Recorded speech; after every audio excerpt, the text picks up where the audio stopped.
Today I am free lunging Cooper, who is a 7-year-old Appaloosa gelding, for the purpose of improving his work in hand. So, utilising the cooler lunge training system, I want him working in a round connected frame, so he's still building his top line muscles rather than just cruising around the round yard, doing whatever he wants basically. So the purpose of utilising the free lunging is to get him listening to my body language, listening to my voice aids, and paying attention to what I want him to do. So I'm getting him to do some transitions off the voice. Unfortunately, due to the wind and background noise, you cannot hear because I've had to voice over what I'm doing, but he does listen to voice commands such as walk, trot and canter, and is fairly obedient for the most part, which is what I need him to be, because when he's working in hand, he can then go off voice commands. So this is the plan for him to go showing in hand for the 2022 show season. Obviously, he'll also be showing under saddle. So again, utilising the cooler lunge training system is still developing those top line muscles and that shape. So Cooper is listening to me quite consistently on this side. So I'm just making a little side rein adjustment because I've adjusted them a little bit loose, and I would like him working in a slightly rounder frame, and he's still pulling against those side reins. So I'll just adjust them up accordingly, or what I feel is accordingly. I always prefer to start a little longer and then adjust to improve the connection rather than making the horse feel like they're locked into a frame. So the right side is Cooper's harder side. He likes to push into that right shoulder and flex a little bit out if we allow him to. So he can also run into the canter, and he's definitely just not as comfortable on this side, as you can see.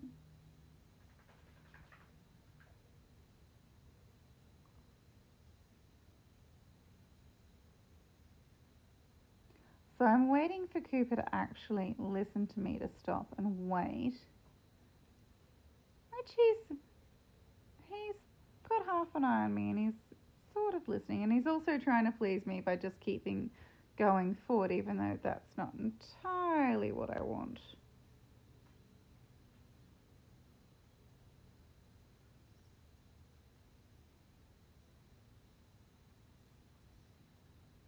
And he's looking a little more rounder connected there.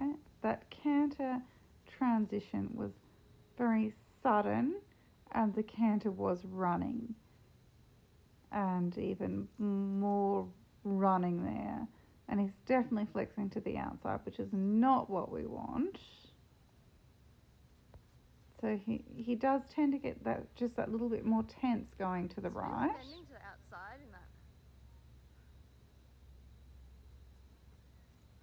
So we'll just quietly ask him to come back and wait,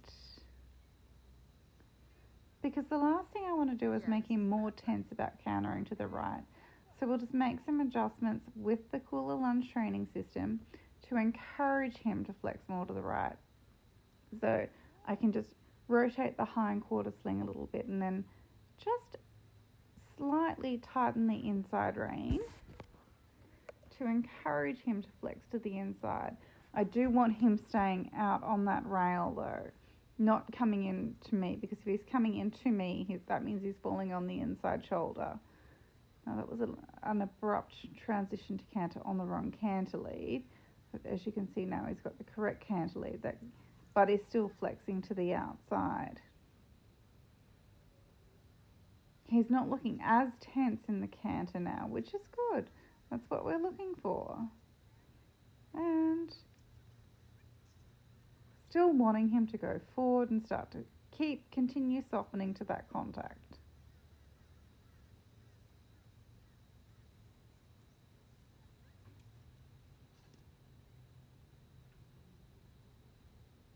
He's still very tense and jumping into that canter and then not maintaining that canter because he's not straight on that line that he's travelling on. So what I mean by straight is that his body's not following that curved line to the right from pole to tail, so he's flexed out, and then it's cantering to the right, which is a curve to the right. So it makes it very difficult for him to maintain that right canter for any period of time.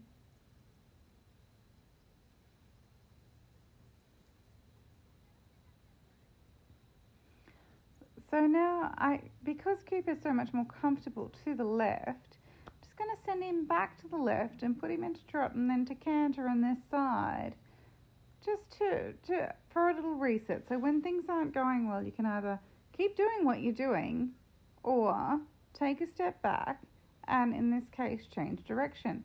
So make it more comfortable for him again.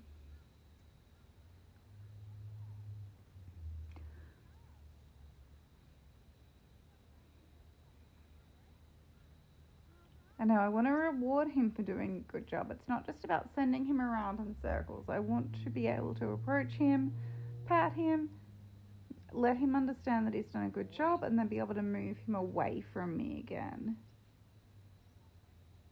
And here Cooper's just facing the outside. He's not feeling completely comfortable and not wanting to go back to that right, so he's just facing the fence.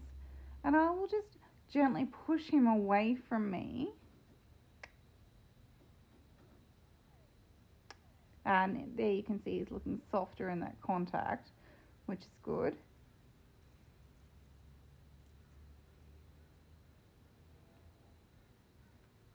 And we're about to ask for a canter transition, and that was a better transition.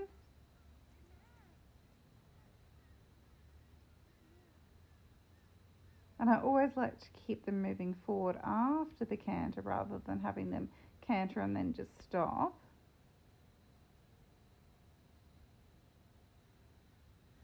And that's it. We got that little canter and that's enough for me. Now I'm going to do some liberty work or in-hand work with Cooper. So I'm going to unattach the side reins because they're no longer relevant to what we're doing, and I don't want him to feel like he's locked into anything. So with my assistant Villanelle, our house guest, she's very helpful. I just want him literally following me, following my body language. When I walk, I want him to walk. When I stop, I want him to stop. When I go sideways, I want him to follow. So I do find with Cooper, he does tend to want to be a little bit too close to me, which is not beneficial for getting him to walk out and trot out next to me in an in-hand class. But that's, if he's following me and following my body language, then the rest of it we can work on.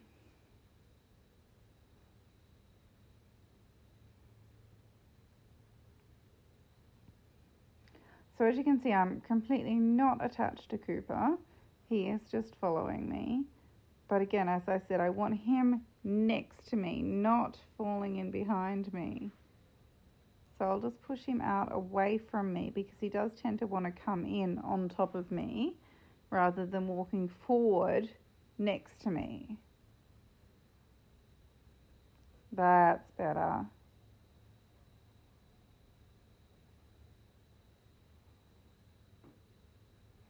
So I also have to be careful not to get ahead of him, but to push him out beside me when he gets too close. That you see there, when he wants to stop, he wants to come in on top of me. And so he's not being naughty. That's just what he does. He hasn't been taught not to do that yet. So I'm happy that he's wanting to walk with me and follow me, but he has to learn to walk straight next to me and not cut across into me. Now I want to do some trotting, so I'm going to take the reins because Cooper isn't going to just trot with me without some assistance. He's not at that place yet. This is literally our first time doing some liberty sort of in-hand work together. So I'm using the rail for a balancing point for Coop. And I'm always wanting to keep my hand out beside me and push it forward as I'm asking him to trot. Because again, I don't want him cutting across into me. He has to stay out beside me. And that's good. He's trotting out next to me, and he needs to actually stop and come back when I ask him to as well. So he's got to follow my body language and trot with me and then come back. And I've grabbed the lunging whip for some assistance.